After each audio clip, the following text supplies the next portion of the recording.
The Olympic motto is Citius, Altius, Fortius. Faster, higher, stronger. And athletes have fulfilled that motto rapidly. The winner of the 2012 Olympic Marathon ran 2 hours and 8 minutes. Had he been racing against the winner of the 1904 Olympic Marathon, he would have won by nearly an hour and a half. Now, we all have this feeling that we're somehow just getting better as a human race, inexorably progressing. But it's not like we've evolved into a new species in a century. So, what's going on here? I want to take a look at what's really behind this march of athletic progress. In 1936, Jesse Owens held the world record in the 100 meters. Had Jesse Owens been racing last year in the World Championships of the 100 meters, when Jamaican sprinter Usain Bolt finished, Owens would have still had 14 feet to go.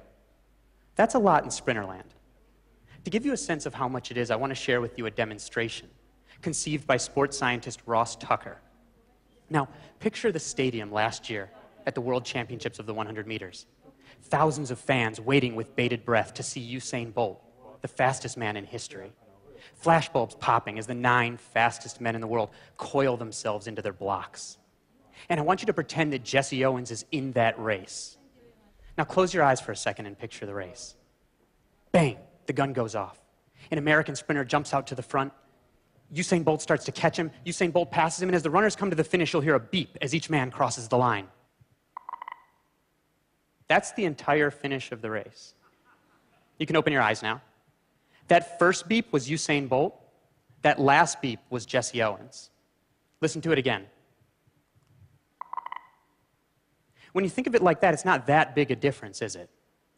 And then consider that Usain Bolt started by propelling himself out of blocks down a specially fabricated carpet designed to allow him to travel as fast as humanly possible. Jesse Owens, on the other hand, ran on cinders, the ash from burnt wood, and that soft surface stole far more energy from his legs as he ran. Rather than blocks, Jesse Owens had a gardening trowel that he had to use to dig holes in the cinders to start from. Biomechanical analysis of the speed of Owens' joints shows that had he been running on the same surface as Bolt, he wouldn't have been 14 feet behind. He would have been within 1 stride. Rather than the last beep, Owens would have been the second beep. Listen to it again. That's the difference track surface technology has made, and it's done it throughout the running world.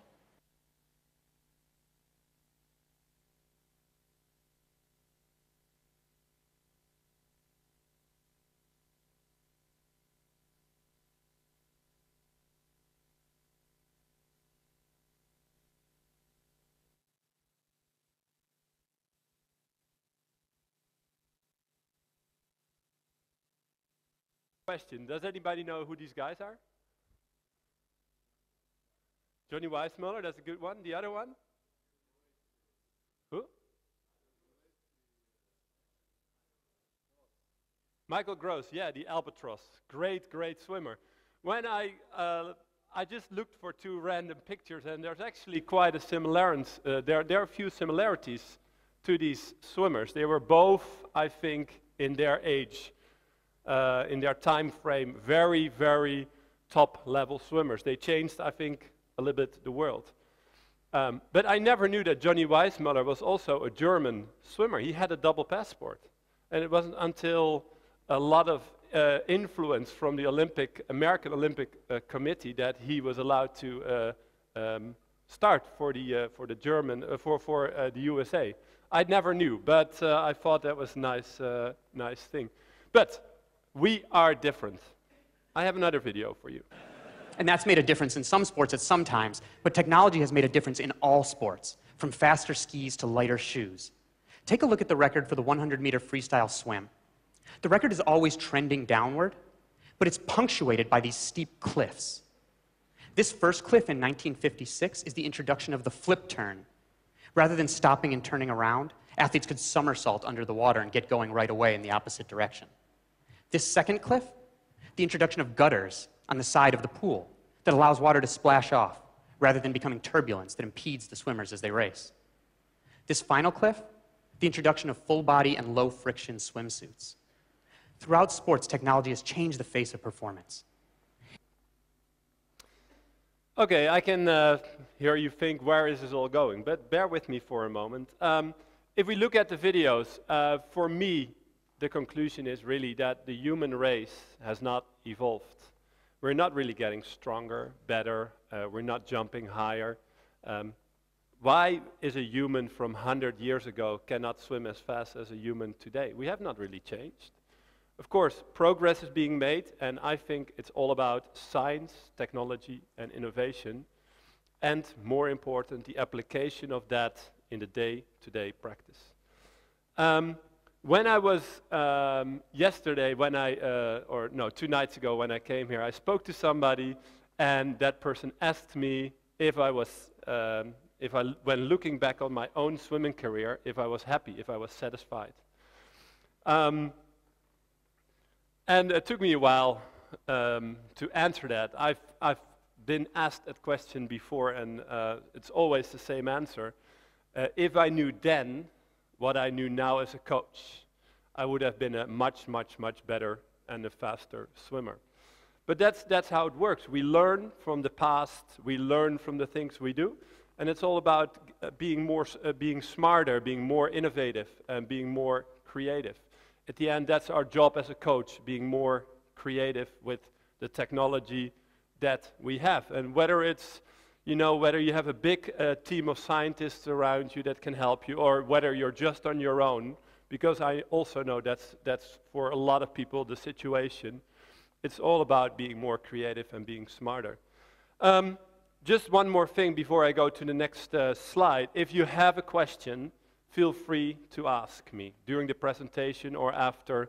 I don't mind being interrupted during the presentation. So if you want to ask a question, make sure you stand up and ask me, because I might not see everybody waving.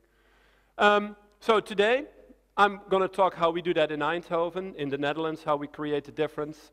And I must credit Jacco Verharen. He was my former coach. I used to train under him. I also trained in the United States under John Urbanchek. All great coaches, which taught me a lot of things about swimming. But why do I mention Jacco? I think Jacco was 20 years ago, the guy who started building the foundation of the system that we work with today. And of course, every time we try to improve on that, and every time we try to get better. But I think that's where it all started.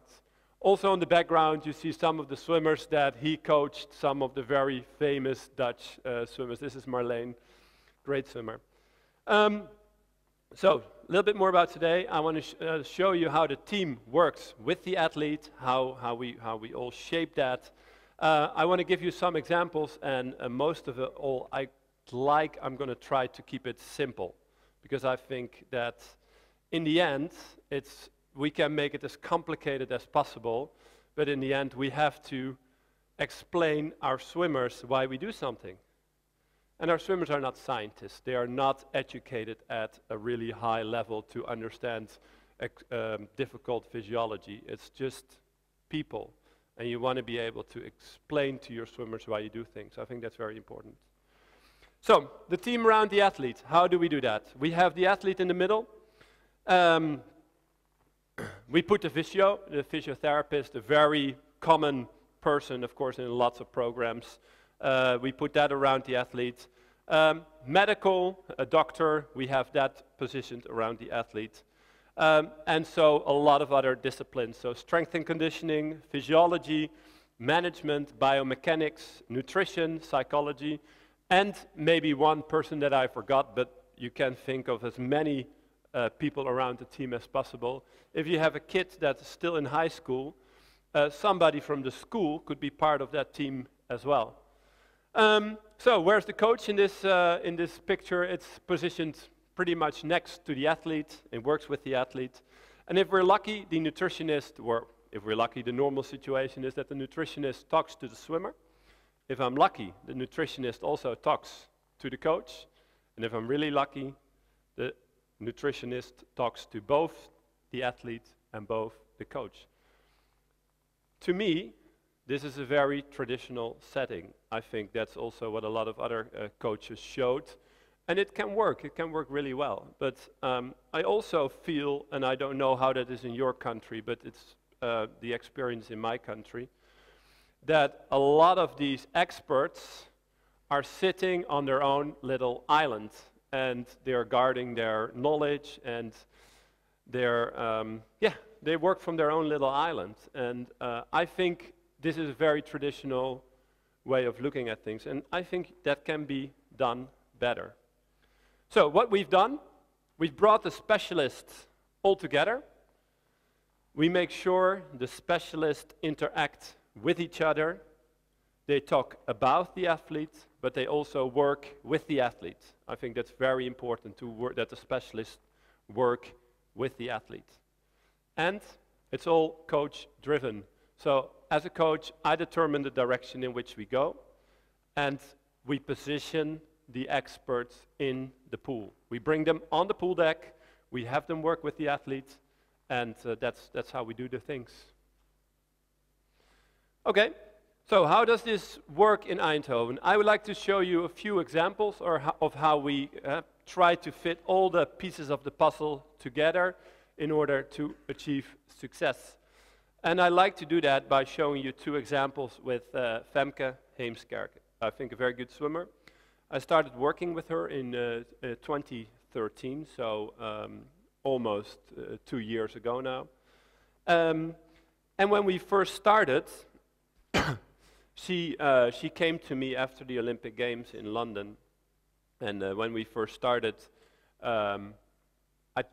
we had to create a direction. What is for her the next step? So I started with some research. I started to look at the past, what lessons can be learned from all the races that she's done. And we've done that by using statistics. So how does this look like? We, together with the Innosport lab, that is the sports innovation lab affiliated with the swimming in the Netherlands. It's positioned in Eindhoven, but it also works for, we have two centers, one in Amsterdam and one in Eindhoven, but the lab also works for Amsterdam. So I worked together with them, and we made an analysis. We took the fastest 12 races from Femke without the 2008-2009 races, because they are clouded by the results in the fast swimsuits. We also looked at the top 3 races at the World Championships and the Olympic Games from 2000 to 2012, also again without the 2008-2009. And we looked at the final in Shanghai in 2011, because that was a race that was really, really strong for Femke.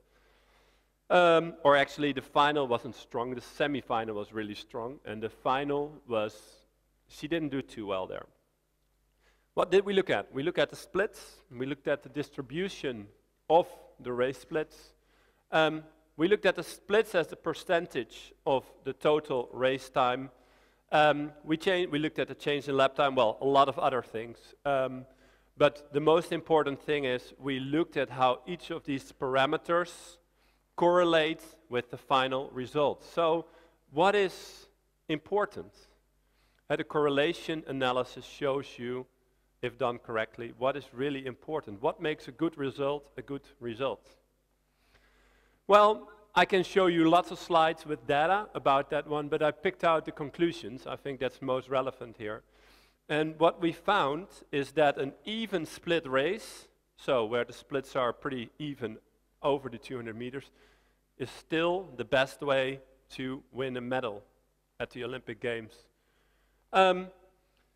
We also found out that Femke is opening way too fast on the first 50. Her opening would indicate a time of 1:52, 1:53, but she doesn't swim that. I'm not saying that she will never swim that, but up till now she hasn't swum that. So the only conclusion is she's opening too fast. For us, it was very, very clear that we had to go for a change of race strategy. But the difficult thing is, if you turn one wheel, everything gets in motion. So what does that mean for all the other aspects of the race? So one question leads to another. So we started out with a biomechanical expert, looked at, he's also the race analyst here in Doha. So if you want to ask him a question, he wears an orange shirt all the time and he sits up in the bleachers doing the race analysis. So we started with him, but changing a race strategy, what does that hold for physiology? Do we have to do things differently?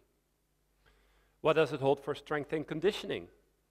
And so you can ask the same questions for each of the fields that we work with. What do we have, if we change this, what do we have to change for all the other experts? Well, we did a lot of interaction with all the experts, and we learned from each other, we worked with each other, and in the end you get to a plan. And it's all about accelerate the development of the athlete. A very important thing in that whole, in the plan is the evaluation of the things that you do. With us, it's a continuous evaluation, so every day there's some sort of evaluation. But there's also a planned evaluation. So a few times a year we sit down with the whole team and we talk about the athlete.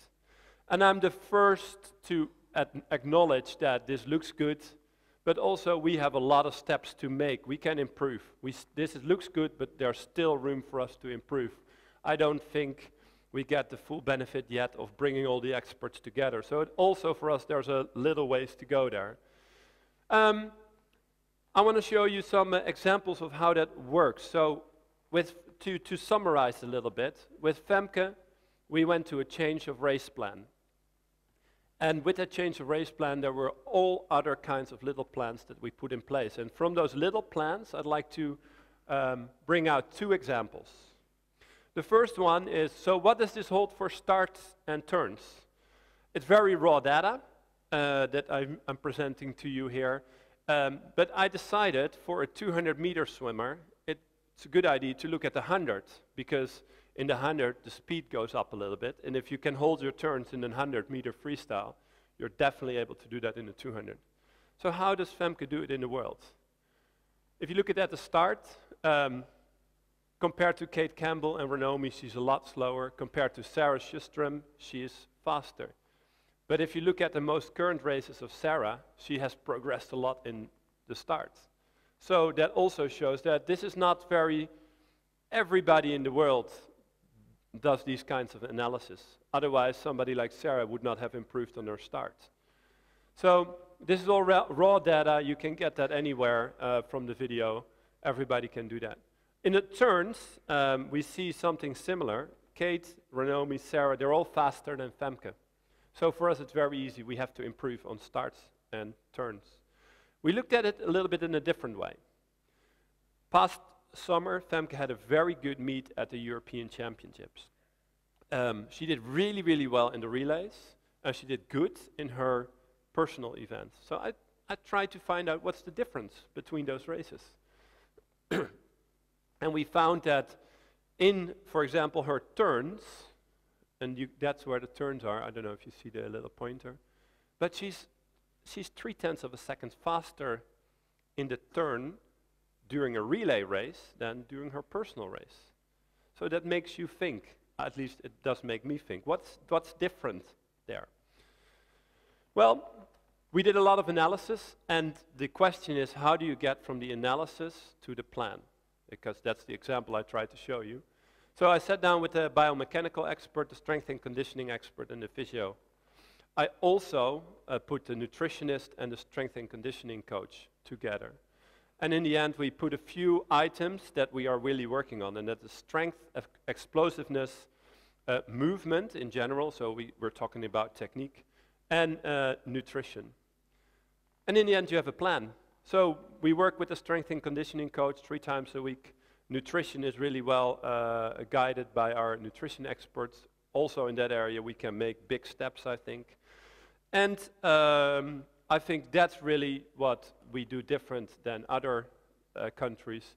She works with our biomechanical experts in the pool twice a week, and that's a one-on-one situation, and we evaluate that. So how does that look like, that session with the biomechanics expert? Beginning of the season, we did the evaluation. You just saw some of the data. We also do the evaluation on the videos, and we pick the pointers for the upcoming block. We determine the focus points.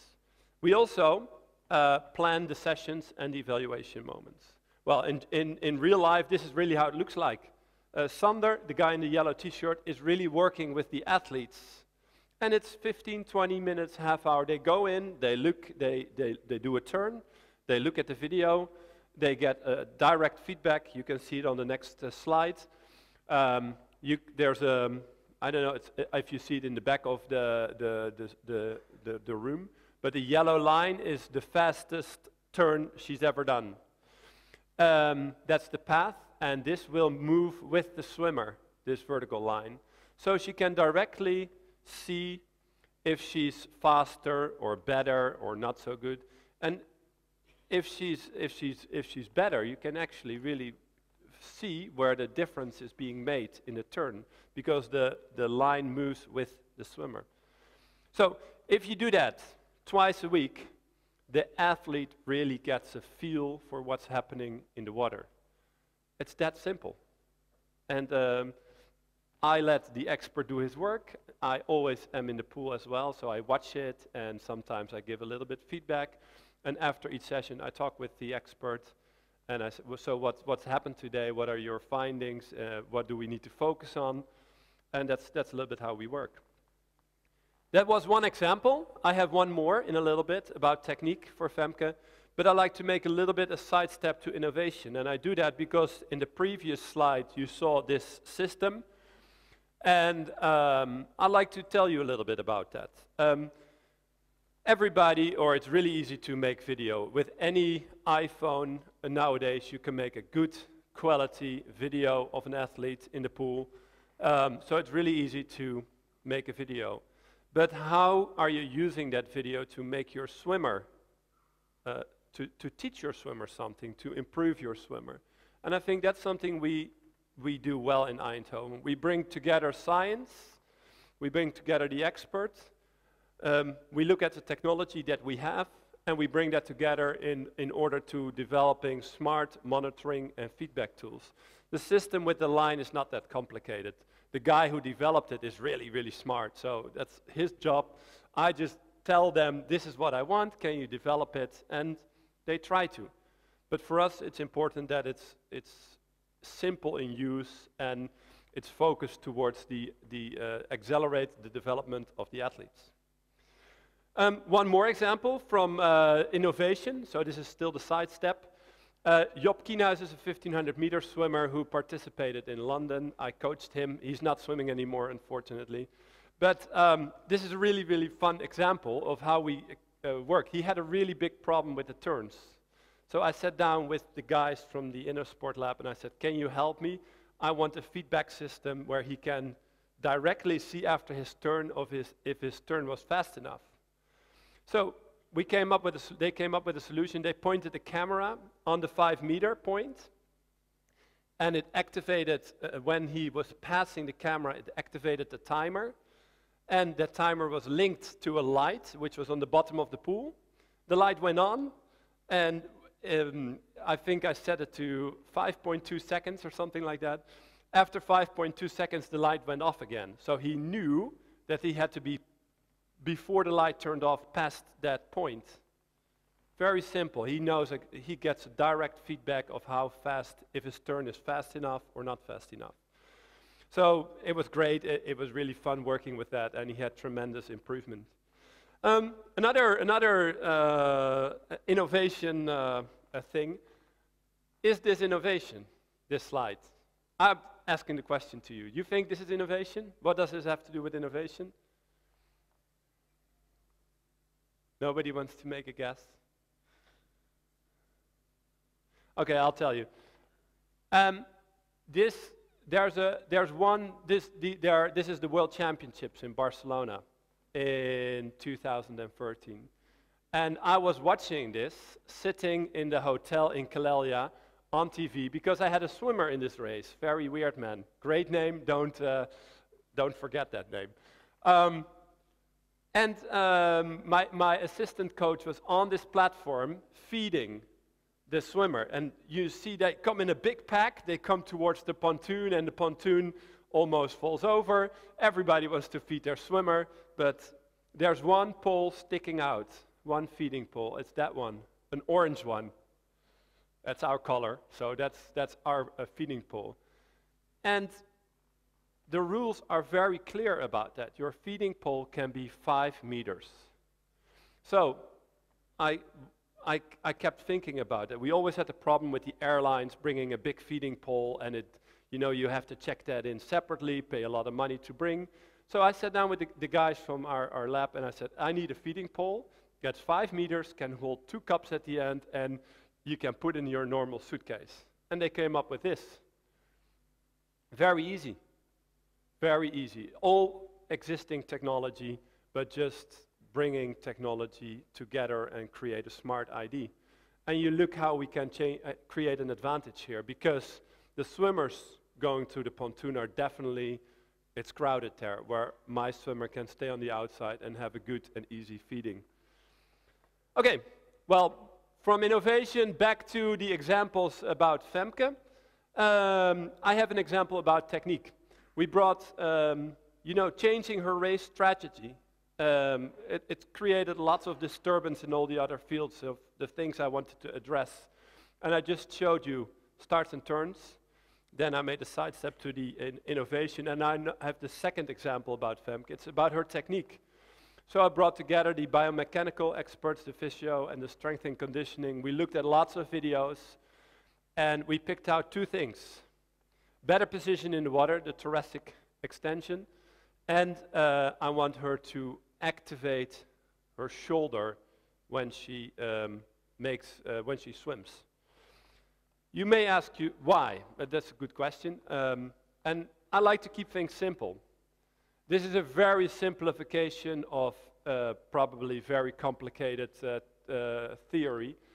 For me, the fastest way to get from A to B is still in a straight line. If you bring that knowledge into the pool, then it's really easy. The fastest way to the other side is swimming straight in a straight line. If you look at the speed of swimming, we always work to get that higher, to improve that. And if I simplify that, this is how I look at it. We have a propulsion force and we have a drag force, and I think the result of that is the swim speed. So if you want to swim faster, you can either increase the propulsion by, this is an equal sign, by maintaining your drag force. You can decrease your drag force while maintaining propulsion, then you also get a higher swim speed. Or you can improve lots on your propulsion forces and accept that that creates a little bit more drag as long as the result is improved speed. Very simplification, very big simplification of how it really works, of course. But for me, this is an easy way to explain it to your athletes, what you're working on. And I like to work on these 2. Those are my favorites. So, Femke, about her, why did we have, I have a video for you, and it keeps going, and I hope I can point out here why I think swimming in a straight line is important. If you see her swim, she moves from one side to the next side. So if her hand leaves the water, she leans on her right arm and go in that direction. And the same in the other way. So I think there's a lot of force generated to the sides of the pool that does not contribute to better forward swimming. So it's that easy. That's why we decided to work a little bit about the activation of the shoulder. Because really what she does is when her hand goes over the water, she rolls away with her body to create space to execute that movement. So how does this look in day-to-day situation? Of course, we do a lot of technique work in the water, but we also work with our physiotherapist in the drylands to really help her activate those muscles. We do that 6 times per week, and we have our physiotherapist actually doing that session. But he's also in the pool.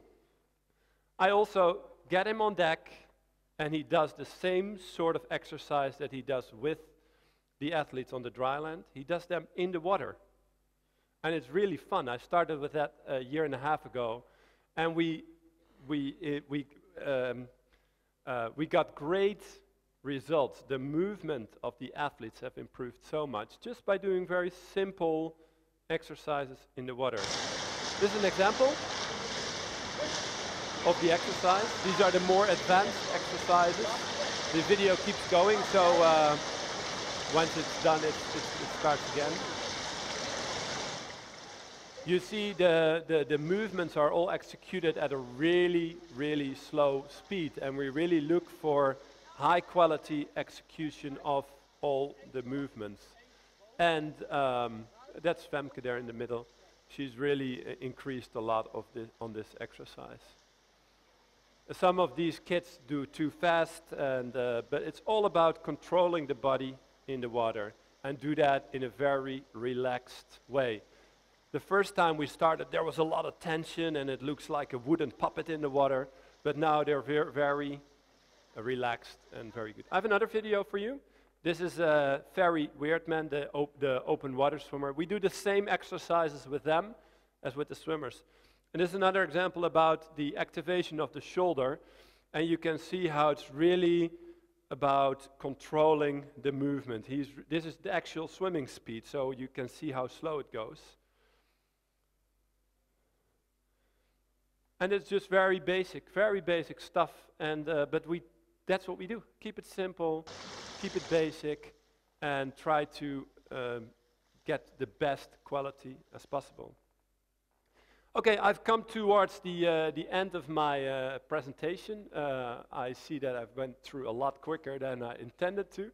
But my last words is that the progress is really all about science, about technology, and about innovation, and how we bring that into the pool in our day-to-day practice, how we can be creative about that. One of the things that I really enjoy is bringing the experts out on the pool deck, letting them work with the athletes also in the water. It's very stimulating for them. It keeps it interesting, and yeah, they really enjoy it. Also, we strive for quality in the things that we do. And you saw on the videos that we really go for high quality movements. So that's what I'm trying to do. I try to keep it simple, and I also realize that every day we learn. And I hope that is something I did for you today, that I brought a little bit of my knowledge. And even if you have only one idea that you take home, then you became a better coach, I think. And the humans stay the same. We're the same as 100 years ago, only we are trying to be more, as a coach, more smarter, get more out of the athletes. So that was what I wanted to share with you. Are there any questions?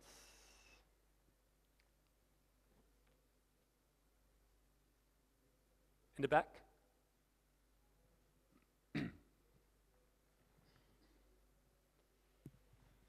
Thank you for oh, is it on? Yep.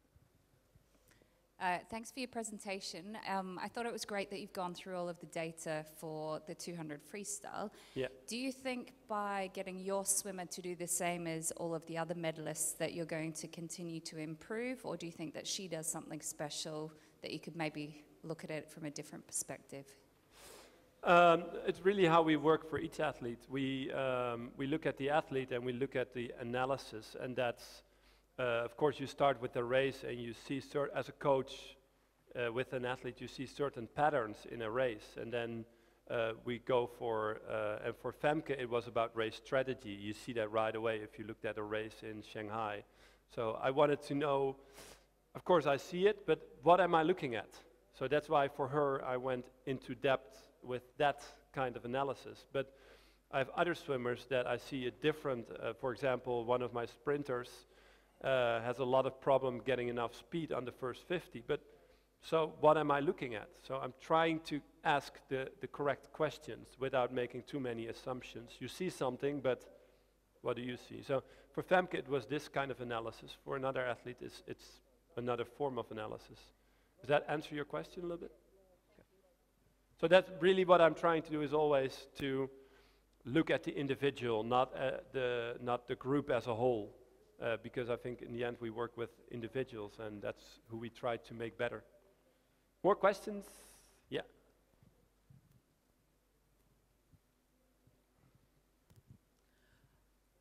I wanted to know the psychological part of working with the swimmers. Do you see a difference in some of your the swimmers that are going to become champions versus, you know, we all have swimmers that are never going to make it that far. But psychologically, do you see a difference in how they perceive themselves, or do they all have the same type of bad days, bad months, good months? Yeah, everybody has good and bad days, but we also for that, if we look at the program in Eindhoven for our younger kids, there we already work with the psychologist, and it was very fun to see just a few days before we got here, the junior coach brought a psychologist on deck, and he did a race type training with them. And he looked at all the things surrounding that. So I think psychology and how a swimmer is approaching a swim meet or a practice or a difficult task is exactly the same as teaching a turn. We need to teach them skills, also psychological skills, to compete. So the basic skills are pretty much the same for everybody, but once you get to a certain level, I think you have to look at each individual, what is needed, what is required to bring them to the next level, and that can be different for each athlete. Does that answer your question? Okay, thanks. Yeah. There's a mic coming here. Thank you for the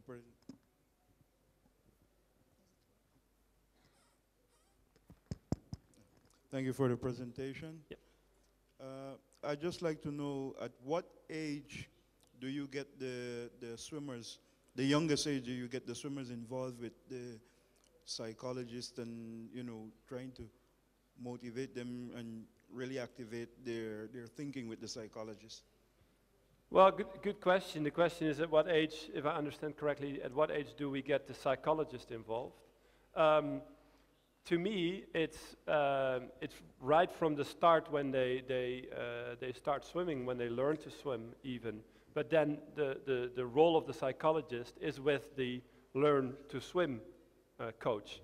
You know, if you have very young kids, you have to make them water free, take the fear away from getting into the water. That's also a psychological part of your task. And with each stage of the development of the athlete, there are different psychological challenges, and most of that is with the coach. We started with the psychologist in Eindhoven.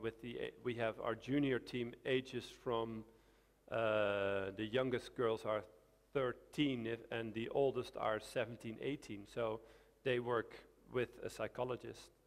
On the other hand I think that I, as a coach, am probably the greatest psychologist for these athletes, because I am guiding them on these big competition. And of course they have fears, and they are scared, and they sometimes have a bad day. And as a coach, you have to read that, and you have to work with these athletes and bring them, you know, the stability. Of course, they have to bring that themselves, but as a coach, you're a very important part in that.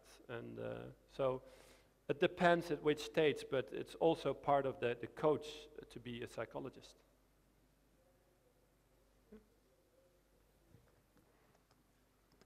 Yeah, there's a microphone coming.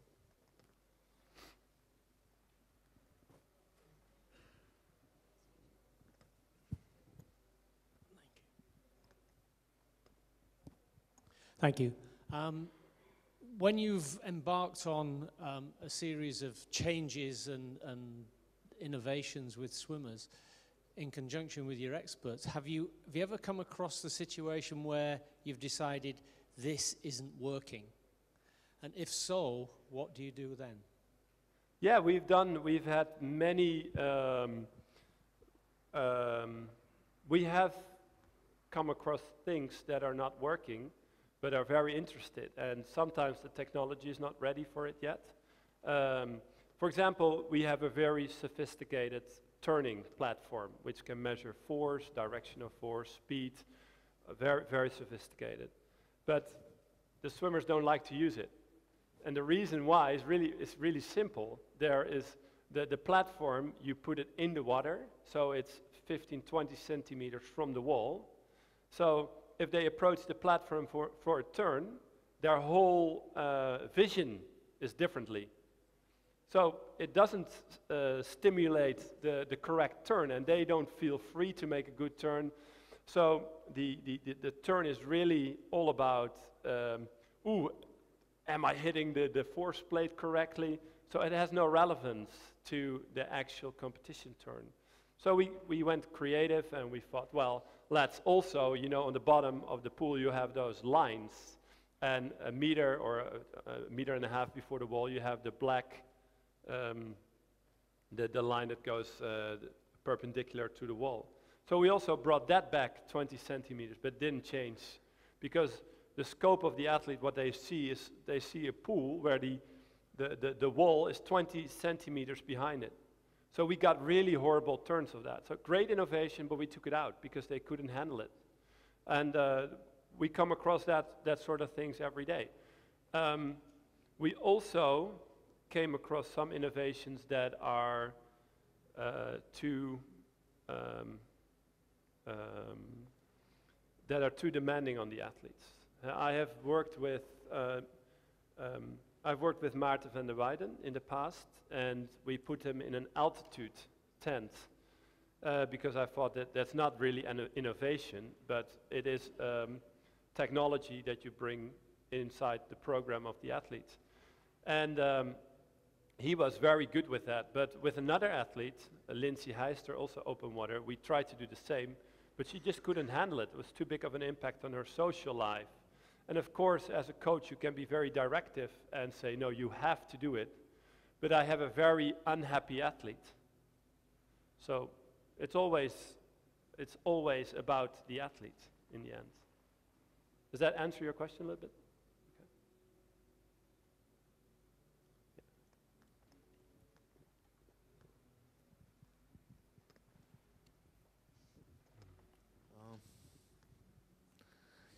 Marcel? Yeah. Thank you. Very interesting presentation. I was just wondering, do you ever do analysis into some of the external factors, so suits or goggles, and how that affects the athlete?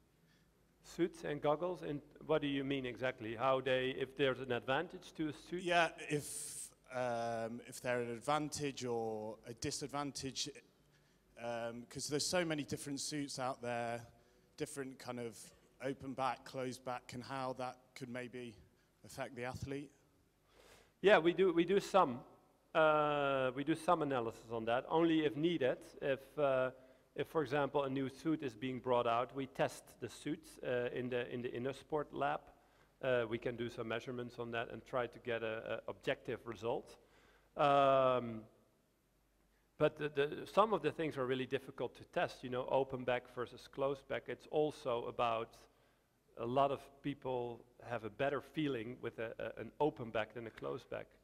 Yeah, well, even though we can prove that the one suit is faster, the feeling is still a very important thing, because how people feel in the water and how they propel through the water, it's still some sort of mystery, and we're making steps into unraveling that, but we still don't know exactly why.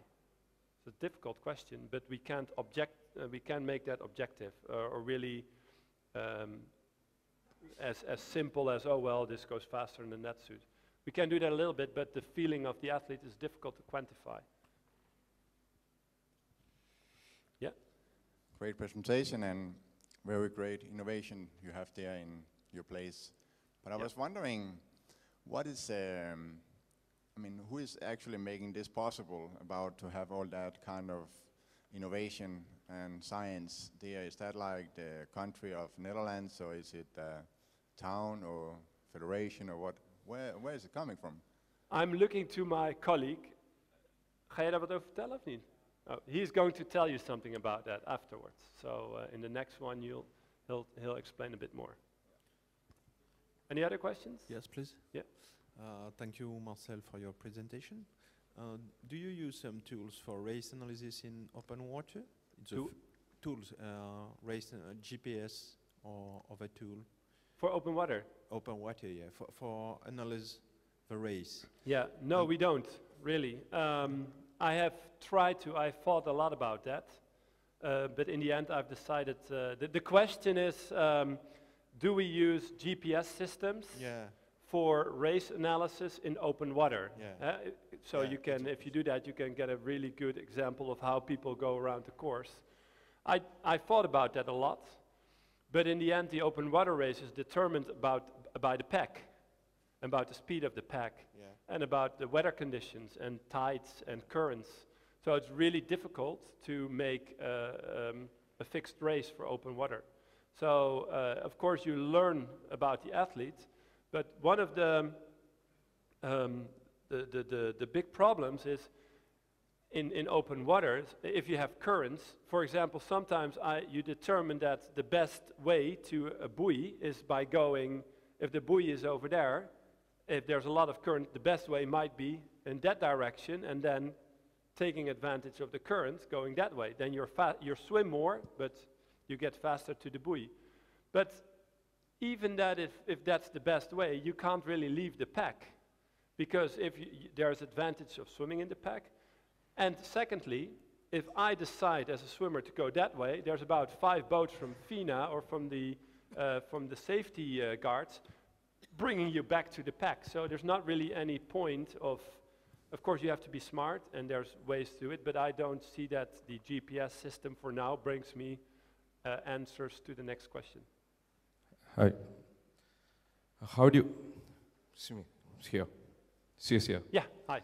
How do you manage your open water swimming training and your 50 freestyle swimmer, and how often you are present in either places? Yeah. And also,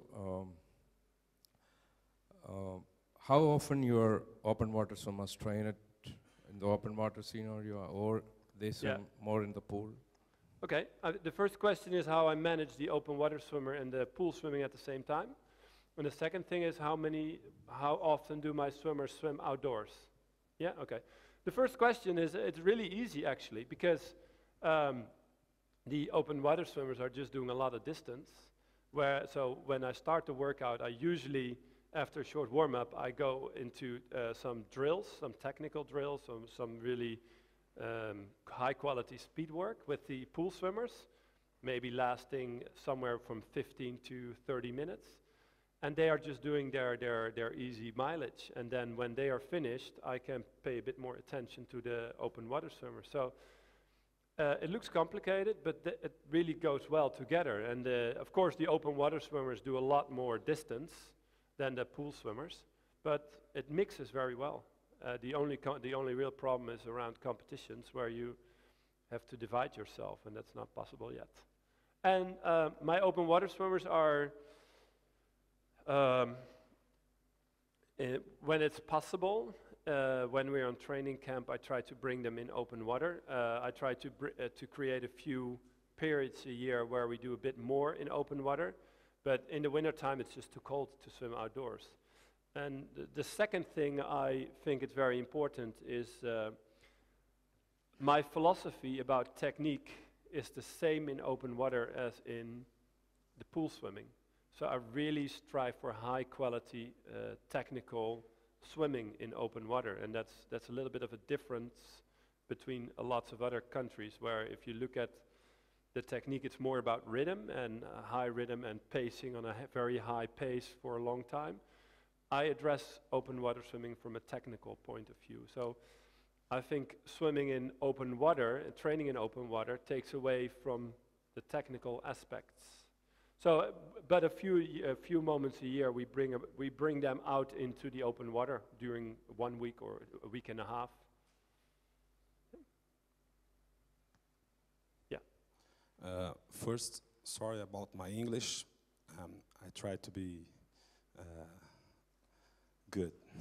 No worries. Congratulations for your presentation and for your results with the swimmers. And if you resume your the best attitude of your, the best attitude in the deck of the pool, your attitude and the swimmers. You said that the great things, it's innovation and creation and all those stuffs, but what your secret during the training, during the practice? Not the system of the training, not the analysis, but your attitude. What do you? My attitude in workout? Yeah. Well, of course, I think that has also, you know, as a coach, you also develop. So I think I do things a little bit differently than a few years ago. But right now, I'm really striving for quality in each workout. So there's a very high technical component to my swimming program, and I always demand that from the athlete, but in a very friendly manner. They know what I'm looking for. They understand what I'm looking for, because I communicate with them. I explain them why we do things, why I'm looking for certain quality. So it's a very friendly atmosphere, but it's really about work. So they come to training with a lot. They really enjoy coming to the workout because they have a good time, but they work hard, serious, lots of focus. Is that answering your question a bit? Yeah, thank you. Okay, thanks. Okay, any more? Thank you very much for your presentation. You have listed a couple of aspects that are around your performances in the pool. You've talked about technique, biomechanics, and we all know that for any performance to occur, we have the internal factors and the external factors that are around the athlete. What are some of the innovations specifically in terms of physiology? What are some of the changes that you have really developed to make a difference? Okay, if I look at physiology, we are working with Jan Olbrecht, a Belgium expert, and we've done that for the past 20 years, but every time we do, that's lactate testing. That's maybe not that innovative because everybody can do that. But I think the way we do it and the way we look, if we get the outcome from the lactate test, we are really talk with the experts. So this is the outcome. Why does this happen? What is the cause of these results? And what can we learn from that? And what do we have to do in the next training cycle to improve on that? Or maybe sometimes an athlete has very high values. It's too high. They cannot really, we have to suppress that. So it's really looking, there's not a lot of innovation in physiology other than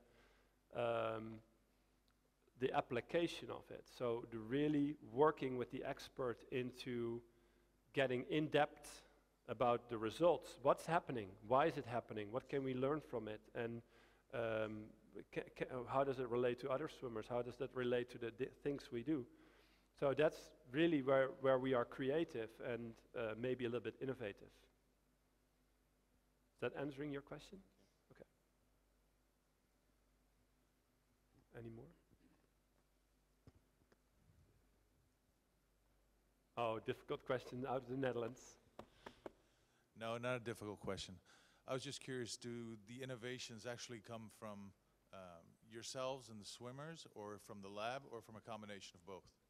Well, innovation is always about a certain mix of changes, because you know, some athlete says, oh, it would be cool if we have a screen inside the inside the starting blocks, because then when we come to the wall, we can see ourselves. Just you know, their imagination also sparks a form of creativity and in the end maybe innovation. So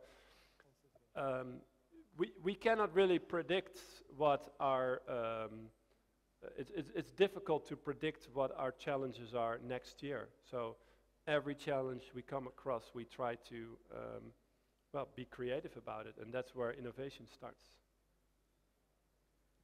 Okay. Well, thank you very much. I'm done.